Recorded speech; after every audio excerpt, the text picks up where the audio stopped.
ខ្ញុំតំតែយកចេញពីបន្ទប់ទឹកយកមកថតឲ្យបងបងមើលបងបើសិនជាបងបងណាដែលគាត់កំពុងតែជ្រើសរើសអត់ដឹងថាទិញជាមួយនឹងឈុត scrub Aura មួយនេះបងបងអាចមើលវីដេអូមួយនេះបានបងបងដោយសារតែខ្ញុំវិញគឺខ្ញុំជ្រើសរើសជាមួយនឹង scrub ស្បែកក្បាលបងបងហើយពពុះនេះដែរគឺកំពុងតែធ្វើ promotion តម្លៃពិសេសខ្លាំងមែនតើហ្មងគឺកំពុងតែបញ្ចុះ 50% បងបងពពុះនឹងដែរបើសិនជាបងបងទិញរៀងនឹងក្រៅគឺតម្លៃខ្ពស់ខ្លាំងមែនតើអញ្ចឹងបើសិនជាបងបងណាដែលគាត់ចង់បានជាមួយនឹងតម្លៃល្អហើយចង់សាកជាមួយនឹង scrub Aura នេះបងបងអាចទិញជាមួយនឹងឈុតប្រអប់ចែកបានបងបងហើយសម្រាប់ពពុះឈុតនេះដែរគឺជាឈុត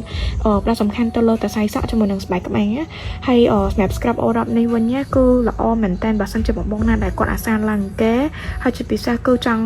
បដោះសក់ចង់ឲ្យសក់យើងដុះមករឹងមាំល្អ